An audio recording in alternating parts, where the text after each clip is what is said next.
여러분, 지난주에 우리는 심판이 있다고 말씀을 나누었습니다. 심판이 있습니다. 심판이 없다고 생각하고 살아가는 것은 자유입니다. 그러나 심판이 없다고 생각한다고 심판이 없어지지는 않는 것입니다. 심판이 있다고 생각하는 사람과 심판이 없다고 생각하는 사람의 인생이 누가 유익한가를 한번 판단한 적이 있습니다. 우리가 잘 아는 철학자 임마누엘 칸트는 이런 이야기를 했습니다. 자, 우리가 심판이 없다고 생각하는 사람, 지옥이 없다고 생각하는 사람이 인생에 유익한가?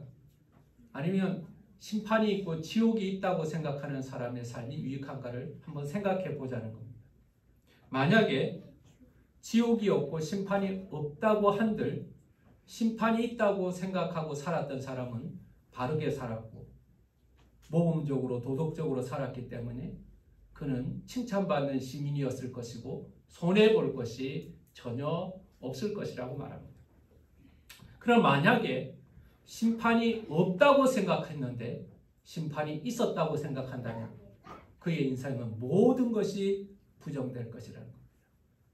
살아있었을 때의 삶도 부정될 것이고 그리고 영원한 심판 가운데 그는 뼈저린 후회를 할 것이라는 거죠. 그래서 칸트는 이런 결론을 냅니다. 심판이 있든지 없든지 심판이 있다고 생각하고 살아가는 것이 우리의 인생에 유익하다. 그 사람의 결론입니다. 그런데 여러분, 심판이 있을지 없을지의 문제가 아니라 하나님은 분명하게 말씀하십니다. 심판이 있다라고 말씀하고 있습니다. 여러분, 심판이 있습니다. 심판이 없다는 말에 속지 마세요. 죽으면 끝이라는 말에 속지 마세요. 어떻게 심판을 받습니까? 율법을 가진 자는 자신이 가진 율법으로 말미암아 심판을 받고 율법이 없는 자는 율법이 없이 심판을 받는다고 말했습니다. 기준은 무엇입니까? 그리스도로 말미암아 심판을 받습니다. 그리스도로 말미암아 심판을 받습니다. 그리스도가 심판자이십니다. 그리스도가 심판자이십니다. 그리고 심판의 기준도 그리스도입니다. 그리스도가 있는가? 그리스도가 없는가가 심판의 기준이 될 것입니다. 여러분, 심판은 있습니다. 농담이 아닙니다. 율법이 있는 자도 심판받고 율법이 없는 사람도 하나님은 심판하십니다. 그리스도께서 심판하실 것입니다. 여러분, 결코 잊지 마시기 바랍니다. 이 가르침에 대해서, 이 진리에 대해서 유대인들이 반발을 합니다. 17절 처음은 이렇게 시작합니다. 유대인이라 불리는 내가 율법을 의지하여 하나님을 자랑하며. 자, 율법을 의지하고 하나님을 자랑하는 유대인들이 심판한다는, 율법을 가진 자는 율법으로 인하여 심판한다는 이 주장에 대해서 강하게 반발을 합니다. 왜 우리가 심판을 받습니까? 우리에게는 율법이 있습니다. 우리는 율법을 지키며 살아가고 있습니다. 우리에게는 안식일이 있습니다. 우리는 절기가 있습니다. 우리는 할례가 있습니다. 여러분, 유대인들이, 유대 근본주의자라고 하는 사람들이 얼마나 철저하게 율법을 지키는지, 도덕적인 삶을 사는지 우리는 흉내내기가 힘들 정도입니다. 그렇게 철저하게 율법을 지키고 도덕적 삶을 사는 유대인들이 하나님의 심판을 받는다는 이 주장에 대해서 강하게 거절하는 겁니다. 왜 우리가 심판을 받습니까? 저 이방인들하고 왜 우리를 똑같이 취급을 합니까? 그러나 오늘 본문은 유대인들이 그들이 자랑하는 할례가 있고 율법이 있음에도 불구하고 심판을 피할 수 없다고 말씀하고 있습니다. 율법을 가진 것은요, 많은 장점이 있습니다. 자랑이 됩니다. 오늘 본문에 보면 8가지의 자랑이 있습니다. 8가지의 자랑. 18절부터 20절까지에 나오는 내용이 율법을 가진 사람의 특권 혹은 자랑입니다. 율법의 교훈을 받아 하나님의 뜻을 알고 지극히 선한 것을 분간하며 맹인의 길을 인도하는 자요 어둠에 있는 자의 빛이요 율법에 있는 지식과 진리의 모범을 가진 자로서 어리석은 자의 교사요 어린 아이의 선생이라. 여러분, 이 8가지의 특권이 있는 겁니다. 여러분, 율법을 가진 것은 나쁜 것이 아닙니다. 율법을 주신 분은 하나님이시고 율법도 나쁜 것이 아니고 율법을 가진 것도 나쁜 것이 아닙니다. 율법을 가졌다는 것은 영적 특권을 가졌다는 것입니다. 하나님께서 그들의 뜻을 분명히 알게 하시고 죄가 무엇인지를 알게 하시고 율법을 모르는 사람들, 하나님을 모르는 사람들이 마치 맹인과 같이 있을 때 그들을 인도할 수 있으며 그들에게 도덕적인 빛을 비추어 줄 수가 있는 여러 가지 8가지의 특권이 그들에게 있다는 겁니다. 율법을 유대인들에게 주신 것은 유대인들이 가지고 있는 자랑이요, 영광이요, 특권인 것입니다. 자, 그런데 이러한 8가지의 특권이 있음에도 불구하고 그들이 심판받는 이유는 무엇입니까? 바울은 5가지의 질문을 하고 있습니다. 21절부터 23절까지가 그 질문입니다. 5가지의 질문을 확인해 보세요. 다른 사람을 가르치는 내가 자신은 가르치지 않는다는 겁니다. 도둑질하지 말라 선포하는 내가 도둑질한다는 겁니다. 간음하지 말라 말하는 내가 간음하고 있다는 겁니다. 우상을 가증히 여기는 내가 신전 물건을 도둑질한다는 겁니다. 율법을 자랑하는 내가 율법을 범함으로 하나님을 욕되게 하고 있다는 겁니다. 이 5가지의 질문은 당시 유대인들이 보이는 행실이었습니다. 유대인들은 영광스러운 8가지의 특권을 가지고 있었고 이 특권은 다른 어떤 민족과도 비교할 수 없는 아름다운 것이었습니다. 그러나 여러분, 그들은 그 특권을 가지고는 있었지만 그 특권에 합당하게 행동하지를 못하였다는 것입니다. 그가 알고 있는 대로, 그가 가르치는 대로 그가 살지를 못했다는 의미입니다. 율법을 가진 자요, 율법을 아는 자입니다. 그러나 행실에는 그 율법이 온전히 실천되지 못했다는 겁니다. 율법을 행하지 않으면 율법이 없는 것과 같습니다. 율법을 알지만 행하지 않는 것은 오히려 그들에게 불리한 일입니다. 율법을 경멸하면서 가지고 있는 것은 더 큰 죄이기 때문에 그들은 단죄를 받게 될 것입니다. 율법이 없는 사람은 율법이 없는 채로 심판을 받는데 그들은 율법이 있음에도 불구하고 율법을 범하였기 때문에 그 율법에 따라서 그들은 심판을 받게 되어서 더 큰 죄를 받게 될 것이기 때문에 그렇습니다. 율법을 주심으로 하나님께 영광을 돌려야 하는데 율법을 가진 자들이 율법을 행하지 않음으로 인하여 하나님의 이름이 이방 가운데 모욕을 받게 되는 겁니다. 여러분, 우리 가만히 생각해 보면 그렇습니다. 하나님을 모르는 사람 때문에 하나님이 모욕을 받습니까? 예수님을 모르는 사람들 행동 때문에 예수님이 모욕을 받습니까? 그렇지 않습니다. 예수님을 믿는다고 하는 사람들 때문에 예수님이 모욕을 받고 있지 않습니까? 하나님을 믿는다는 사람들 때문에 하나님이 모욕을 받고 있지 않습니까? 다윗이 골리앗과의 싸움에서, 블레셋과의 싸움에서 가장 염두에 두었던 것이 무엇입니까? 하나님의 이름이었습니다.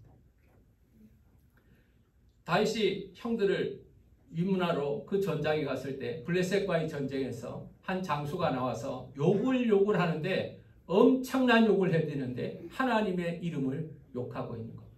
하나님의 백성을 욕하고 하나님의 이름을 모독하고 있었습니다. 자, 다윗은 그 모욕하는 소리, 하나님을 모욕하는 소리를 듣고 있을 수가 없었습니다. 그래서 그는 하나님의 이름을 높이기 위해서 전쟁에 나갔던 겁니다. 여러분 잘 읽어보세요. 다윗은 자기를 높이기 위해서 나간 것이 아닙니다. 민족을 구원하기 위해서 나간 것이 아닙니다. 하나님의 이름을 높이기 위해서 그는 전쟁에 나갔던 겁니다. 마태복음 5장 16절에 보면 예수님이 이렇게 말씀하셨습니다. 이같이 너희 빛이 사람들 앞에 비치게 하여 그들로 너희 착한 행실을 보고 하늘에 계신 너희 아버지께 영광을 돌리게 하라. 여러분, 이렇게 살아야 합니다.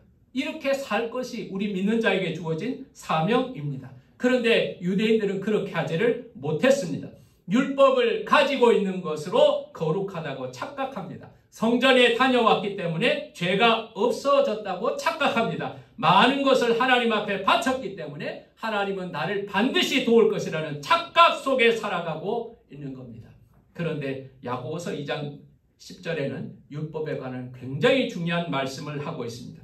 누구든지 온 율법을 지키다가 그 하나를 범하면 모두 범한 자가 되나니, 누구든지 그 온 율법을 지키다가 하나를 범하면 모두 범한 자가 되나니. 항아리가 깨어지면 구멍이 작든 크든 그 항아리를 버려야 합니다. 물이 새는 항아리가 되었기 때문에 그렇습니다. 위는 멀쩡하려 하더라도 아래쪽에 구멍이 하나만 난다고 하더라도 그 항아리는 재부시를 못하는 것처럼, 내가 99가지의 율법을 지켰다고 하더라도 한 가지의 율법을 어겼다면 그는 율법을 어긴 자가 되는 것입니다. 유대인들의 착각은요, 율법을 지키면서 이방인들을 바라봅니다. 이방인들을 바라보니 상대적으로 자기들은 나아 보입니다. 율법이 없이 막 살아가는 그 사람들에 비해서는 자신들이 훨씬 도덕적으로 보입니다. 그러니 이방인들과 비교해서 나는 괜찮은 사람이야, 나는 율법도 알고 있고 율법을 지키고 있으니 이방인과 비교해보니 우리는 훨씬 괜찮은 사람이라고 착각을 하면서 자신은 죄인이 아니라고, 심판을 받지 않을 것이라고 착각했던 겁니다. 근데 여러분, 세상에는 두 가지의 죄인이 있습니다. 자기가 죄인인 줄 모르는 죄인과 자기가 죄인인 줄 아는 죄인이 있습니다. 유대인들은 착각을 한 거예요. 자기들은 거룩한 척하고 있었지만 사실은 죄인이었던 겁니다. 여러분, 다른 사람과 비교하지 마세요. 하나님을 안 믿는 사람 혹은 하나님을 믿더라도 잘못 믿는 사람과 비교하면서 나는 저 사람보다 나으니 나는 거룩하다, 나는 저 사람들보다 나으니 하나님이 구원하실 거다. 여러분, 착각이에요. 하나님은 사람과 사람을 비교해서 천국에 들어오게 한다고 말씀하지 않으셨습니다. 하나님이 심판하십니다. 하나님의 기준으로 판단하실 겁니다. 하나님의 기준을 두려워하며 살아야 합니다. 율법을 가지고 있지만 율법을 행하지 못하였기 때문에, 온전히 행하지 못하였기 때문에 오히려 그들에게는 그 율법으로 심판을 받을 뿐 율법을 가진 것으로 심판을 면할 수 없었던 겁니다. 두 번째 유대인의 자랑이 있습니다. 아닙니다. 그러면 우리에게 또 하나의 자랑이 있습니다. 심판을 받지 않을 또 하나의 자랑이 있습니다. 그게 무엇입니까? 할례입니다. 유대인 지도자 랍비들은 할례를 받은 사람은 지옥에 가지 않는다라고 가르쳤습니다. 미시나라고 말하는 토라, 율법이 토라거든요. 그리고 그 율법을 해설하는 미시나라는 데 가서 보면 분명히 그렇게 했죠. 이렇게 했어요. 할례를 받으면 지옥에 가지 않는다. 할례가 그들을 지켜줄 것이다. 여러분, 그래서 유대인들은 자신의 몸에 있는 흔적, 그 흔적으로 말미암아 하나님의 거룩한 백성이 이미 되었기 때문에 심판받지 않고 지옥에 가지 않는다고 확신을 하였습니다. 그리고 할례를 받지 못한 이방인들을 향하여서 너희들은 할례 받지 못한 개와 같다고 말하고 우리는 할례를 가졌기 때문에 이미 구원을 받은 자라고 자랑을 하였던 것이죠. 여러분, 할례가 무엇입니까? 난지 8일이 되면 남성의 성기의 일부를 잘라서 평생 지워지지 않게 표식, 마킹을 하는 것입니다. 그러면 왜 이것을 하게 되었을까요? 제일 첫 번째 중요한 이유는 언약을 기억하게 하기 위함입니다. 여러분, 이 몸의 흔적을 남김으로 인하여 우리가 하나님과 언약을 맺은 언약 백성이라는 것을 기억하게 하는 겁니다. 하루에도 여러 번 화장실에 가잖아요. 하루에도 여러 번 우리는 확인하는 겁니다. 아, 그렇지, 나는 언약 백성이지, 나는 언약 백성이지, 나는 하나님의 언약 가운데 살아가지. 여러분, 내 몸의 흔적을 통해서 하나님의 언약을 기억하게 하는 것이죠. 또 하나는요, 이방인과 유대인을 구별하는 용도도 되었습니다. 여러분, 전쟁을 하다가 많은 사람이 죽어 있어요. 누가 유대인인지 누가 이방인인지 알 수 있을까요? 겉으로 표현이 안 되잖아요. 유전자 감식할 수도 없잖아요. 그 시대는. 근데 몸의 일부를 확인하면 금방 알 수가 있습니다. 아, 유대인이구나, 이방인이구나. 당장 구별해서 유대인들을 찾아낼 수가 있었습니다. 할례는 그가 속한 민족에 대한 표식이었고 하나님과 언약을 맺었다는 상징이었습니다. 마치 그것은 결혼 반지와 같이 나는 결혼의 언약 가운데 있습니다 라는 것을 보여주는 상징인 것이죠. 여러분, 회사를 가면 큰 회사는 사원증을 줍니다. 그 사원증을 가지면 여러 가지 유익을 누릴 수가 있습니다. 예를 들면 통근버스도 공짜로 탈 수 있을 것이고 회사 출입도 마음대로 할 수 있을 것이고 구내식당에 가면 밥을 공짜로 먹을 수가 있을 것이고 물건을 사도 그 회사에서 만드는 제품을 저렴하게 살 수가 있을 것입니다. 그 사원증은 여러 가지 유익한 것을 우리에게 줄 수가 있습니다. 근데 그 사람이 회사에서 이제 나오게 되었습니다. 그런데 그 사원증을 가지고 있었다고 합시다. 그 사원증을 가지고 있지만 그 사원증은 어떤 의미가 있겠습니까? 효력이 없습니다. 사원증은 사원이라는 것을 보증하는 것이지 사원이라는 권리를 드러내는 것은 아닙니다. 더 이상 회사에 나가지 않는다면, 그 회사가 없어졌다면 그 사원증이 1개가 아니라 10개가 아니라 100개가 있어도 아무런 효험이 없을 것입니다. 율법을 순종하지 않으면 할례는 효력이 없습니다. 몸에 흔적이 있다는 것은 하나님의 언약이 있다는 것이고 내가 그 언약을 지킬 때에만 그 흔적은 의미가 있는 것입니다.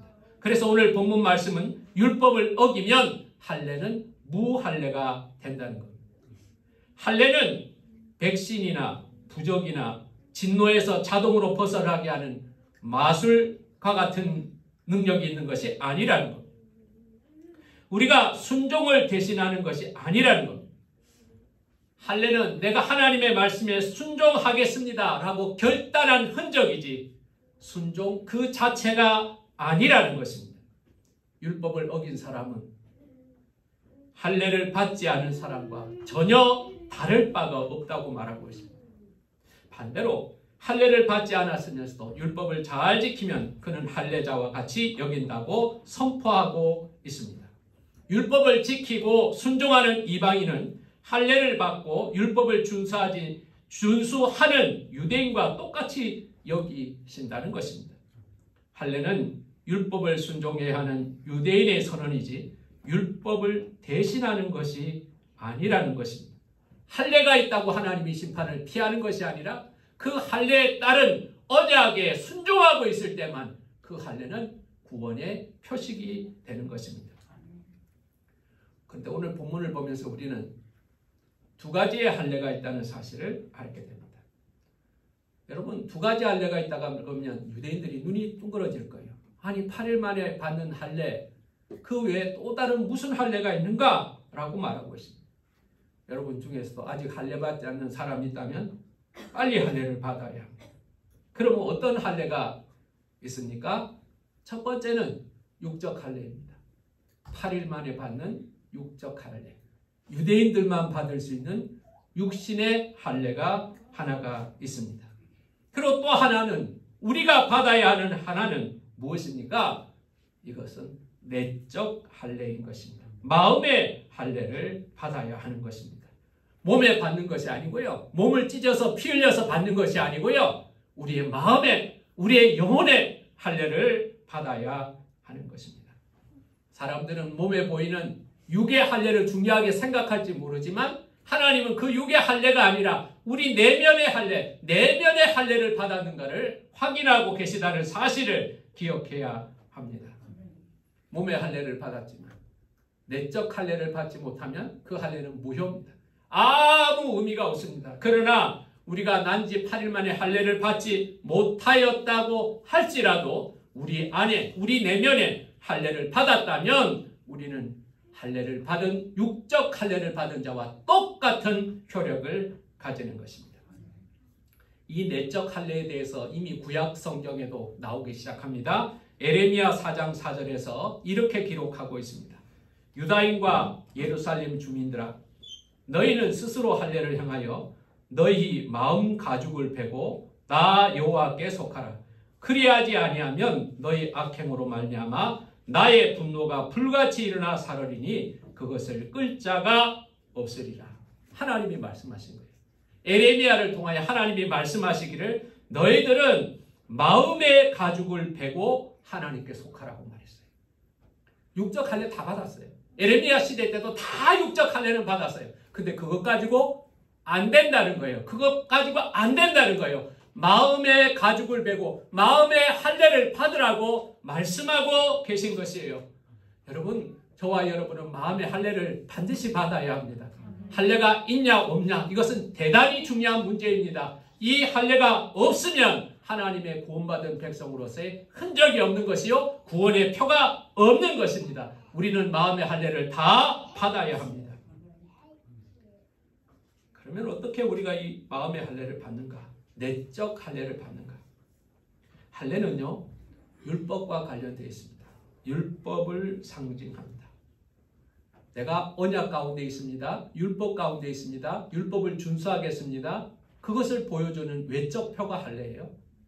그죠? 자, 그런데 율법을 지키지 않으면 외적 할례는 무할례가 됩니다.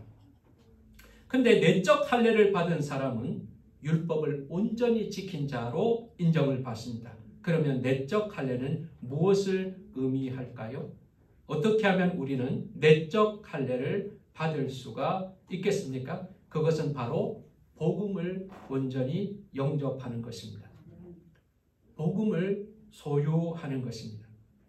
자, 여러분, 믿는 자를 구원하신다는 하나님의 말씀이 복음입니다. 예수가 복음입니다. 왜 이것이 복음이 될 수 있는가를 제가 말씀드리겠습니다. 율법은 죄와 관련합니다.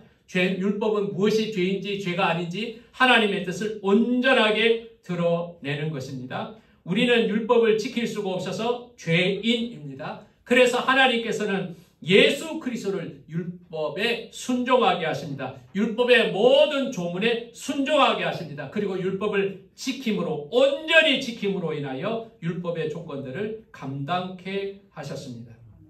그리고 예수님에게 우리의 죄를 감당하게 하셔서 어린 양으로 삼아 주셨습니다. 예수가 어린 양입니다. 아사셀의 어린 양을 여러분 기억하시죠?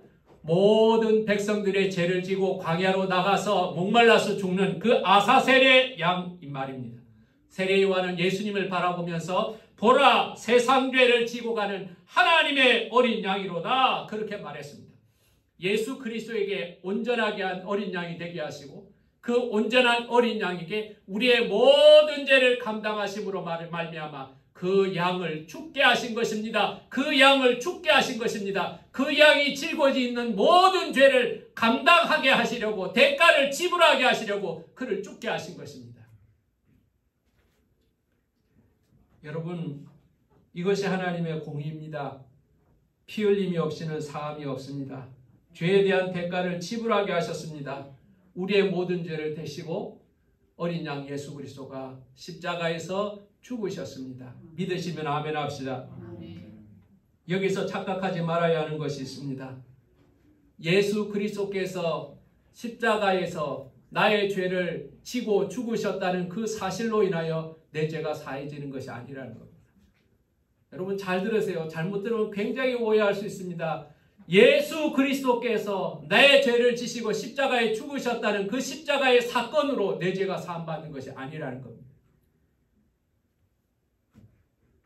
예수 그리스도께서 나를 위하여 죽으시고 사흘 만에 부활하셨다고 믿는 나의 믿음으로 말미암아 하나님은 우리를 의롭게 여기시는 겁니다. 예수님께서 십자가에 죽으시는 사건을 하나님의 복음으로 내가 믿고 그것을 영접할 때 죄사함이, 은혜가 임한다는 사실입니다. 로마서 10장 9절을 읽겠습니다. 내가 만일 내 입으로 예수를 주로 신하며 또 하나님께서 그를 죽은 자 가운데서 살리신 것을 내 마음에 믿으면 구원을 받으리라. 예수님이 십자가에 못 박혀 죽으셔서 저절로 구원이 일어난 게 아니라는 겁니다. 예수 십자가에서 나를 위하여 죽으신 예수 그리스도, 그가 다시 부활하셨다고 믿는 그 믿음을 의로 여기시기 때문에 십자가에서 죽으신 죄 없는 예수의 의가 나의 의가 되는 것입니다. 여러분 기억하세요. 십자가에 달린 예수 그리스도를 믿는 믿음을 의로 여기시는 겁니다. 내적 할례가 무엇인가? 그것은 주님을 온전히 믿는 것을 의미합니다. 그리스도께서 죽음으로 율법의 성취가 되셨고 부활하심으로 구원의 능력이 되셨습니다. 그러므로 예수를 믿는 자, 예수를 영접하는 자는 율법을 성취한 자요, 예수를 믿지 않는 자는 그리스도를 거절한 것이 아니라 율법을 거절한 자가 되는 것입니다. 유대인들은 착각을 했습니다. 자신들에게 율법이 있다는 것으로 인하여 율법을 행하는 것으로 인하여 의롭다고 착각했습니다. 심판에 이르지 않는다고 착각을 했습니다. 율법을 가진 것이 능력이 아니라 행하는 것이 능력이라는 것을 기억해야 합니다. 할례를 받는 것이 능력이라고 믿었습니다. 할례의 능력으로 지옥에 가지 않는다고 가르쳤습니다. 지금도 유대인들은 그렇게 가르치고 있고 그렇게 믿고 있습니다. 그러나 내적 할례를 받지 아니하면서 유대인들은 아무런 능력이 없습니다. 마치 부도난 수표와 같습니다. 퇴사한 사원증과 같습니다. 결단코 심판을 피할 수 없습니다. 여러분, 제가 유대인 이야기를 하니까요, 여러분 마음이 편안해진다면 여러분 착각하고 있고 말씀을 잘못 듣고 있는 거예요. 오늘도 유대인처럼 신앙생활을 하는 사람들이 많습니다. 그리스도 안에 있지만 유대인처럼 착각하는 사람들이 있습니다. 나는 세례받았으니까 구원받았다고 착각하는 사람이 있습니다. 나는 교회 오래 다녔기 때문에 나는 확실히 구원받을 거라고 착각하는 사람이 있습니다. 나는 교회 직분이 있기 때문에 구원을 받는다고 하고 있다면 착각하는 사람입니다. 나는 선한 일을 많이 했기 때문에 구원받는다고 생각한다면 그는 여전히 할례받은 육적 할례에 머물고 있는 유대인에 불과한 것입니다. 우리는 내적 할례를 받아요. 외적 유대인이 아니라 이면적 유대인, 내적 유대인이 되어야 하는 겁니다. 우리 안에 그리스도의 영이 있어야 합니다. 여러분 확인해야 합니다. 내 안에 그리스도께서 계시는가? 내 안에 예수 그리스도께서 계시는가? 날마다 나는 십자가에서 죽는 삶을 살아야 하는 것입니다. 심판은 그리스도로 말미암는다고 말씀하였습니다. 그리스도께서 심판하실 것이고 그리스도가 안에 있는지를 확인하실 겁니다. 그리스도께서는 이렇게 물어보실 것입니다. 너 율법을 지켰는가?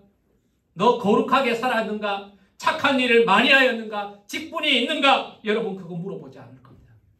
딱 하나 물어보실 것입니다. 그리스도를 믿는가? 그리스도를 영접했는가? 그렇게 물어보실 것입니다.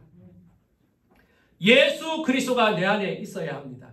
꿈에도 내 안에 있어야 합니다. 잠을 잘 때뿐만 아니라 걸어갈 때도 예수가 떠나지 않고 내 안에 계셔야 합니다. 주일 예배 드릴 때만 예수가 내 안에 계신 것 같은데 예배가 끝나고 집으로 돌아감과 동시에 예수를 잃어버리고 살아가고 있다면 여러분 확인해야 합니다. 이태원에서 일어난 참사를 보면서 너무나 마음이 아프죠. 참 고통스럽습니다. 저는 뉴스를 늘 틀고 차를 몰고 아니면 극동방송을 틀고 차를 모는데 이번 주간에는 뉴스를 거의 보지 않았습니다. 너무나 마음이 아팠습니다. 그 젊은이들이, 그 사람들이 우리보다 악해서 죽었다는 사실, 죽은 것이 아니라는 사실을 기억해야 합니다. 나는 그 중에서도 교회 다니는 사람도 분명히 있었을 거라고 생각합니다. 중요한 것은 아무도 준비가 없이 어느 날 갑자기 이태원에서 죽은 사람들처럼 저와 여러분도 주님 앞에 설 수 있다는 사실을 기억해야 합니다. 그 준비가 있어야 합니다. 그 준비를 하고 살아야 합니다. 그 주님 앞에 섰을 때 그 심판대 앞에서 여러분들은 부끄러움이 없어요. 주님이 오실지 안 오실지 그냥 막연하게 먼 시간 후에 오실 거라고 생각하고 여러분 하고 싶은 대로 살지 마십시오. 주님 오시면 어떻게 하려고 그럽니까? 주님 지금 오셔서 너 어떻게 살았냐고 주님 확인하시면 어떻게 하려고 그럽니까? 반대로 지금 주님 오실 것처럼 사시지 마세요. 지금 주님 오시면 우리 다 아무것도 할 필요 없잖아요. 직장도 때려치고 학교도 때려치고 집도 팔고 다 산으로 올라가자, 산으로 올라가자. 여러분 그런 짓을 하라고 주님 말씀하지 않았어요. 우리는 언제 주님이 오시더라도 주님을 맞이할 수 있게 준비하고 살아가는 거예요. 공부하다가 주님을 맞이하겠습니다. 일하다가 주님 맞이하겠습니다. 기도하다가 주님 맞이하겠습니다. 잠을 자다가 주님 맞이하겠습니다. 내가 어떤 순간에 주님을 맞이하더라도 나는 준비가 되어 있습니다. 내 안에는 복음이 있습니다. 내 안에는 그리스도가 있습니다. 나는 내적 할례를 받은 사람입니다. 여러분이 이렇게 고백할 수 있는 저와 여러분 되시기를 간절히 축원합니다. 외적 할례를 자랑하지 마세요. 여러분 율법을 지키는 거 자랑하지 마세요. 나 이만큼 착하게 살았어. 나 이만큼 귀한 일을 했어. 나 이만큼 쌓아놓았어. 높아졌어. 여러분 아무 소용없습니다. 심판을 이기지 못합니다. 내적 할례를 받았는지 확인해야 합니다. 성령의 세례를 받았는지 확인해야 합니다. 심판을 이기는 신앙 되시기를 예수 이름으로 축원합니다. 기도하겠습니다. 하나님 아버지, 유대인들은 자랑하는 것이 있었습니다. 그들은 율법을 자랑했습니다. 하나님의 말씀, 하나님의 뜻, 무엇이 죄인지 무엇이 죄가 아닌지 분명히 그들은 알고 있었습니다. 우리는 하나님을 알고 하나님의 뜻을 안다고 자랑했습니다. 그리고 그 도덕적인 삶을 살았습니다. 율법이 없는 사람들보다는 훨씬 도덕적이었습니다. 그래서 우리는 심판에 빠지지 않는다고 말했습니다. 그들은 또한 할례를 가지고 있었습니다. 그들이 율법을 가졌다는 외적인 표식이었습니다. 우리는 거룩한 하나님의 백성이요 우리는 언약 백성이라는 것을 몸의 흔적을 가지고 날마다 그것으로 자랑을 삼았습니다. 그러나 하나님 그 율법도 그 할례도 심판을 견디지 못하였습니다. 율법을 가지고 있으나 율법을 행하지 않으면 율법이 없는 자와 마찬가지요. 할례를 받았으나 하나님 앞에 온전히 순종하지 못하고 언약 가운데 살아가지 못한다면 할례자는 무할례자와 같으므로 심판을 이기지 못합니다. 오늘 우리에게 또 하나의 할례를 가르쳐 주었습니다. 내적 할례를 받아야 합니다. 몸의 흔적을 남기는 할례가 아니라 내적 할례를 받아야 합니다. 내 속사람이 그리스도로 인하여 변화받아야 하고 그리스도가 계심으로 인하여 나는 그리스도의 백성이 되어야 합니다. 몸의 흔적이 아니라 내 마음의 변화를 통하여 주님이 내 안에 계심으로 인하여 나는 내적 할례를 받은 자가 되고 심판에 이르지 않는 자가 되게 하여 주시기를 간구합니다. 외면적 육체적 유대인이 자랑이 아니라 이면적 유대인, 내적 유대인이 되어서 하나님의 거룩하심이 예수 그리스도의 복음을 통하여서 온전히 이루어지게 하여 주시옵시고 율법의 요구들이 나는 지킬 수 없을지라도 예수를 믿는 믿음으로 말미암아 온전히 성취되는 은혜를 허락하여 주시옵소서. 심판에 이르지 않는 삶, 심판을 이기는 믿음이 다 되게 하여 주시옵소서. 예수님 이름으로 기도하였습니다.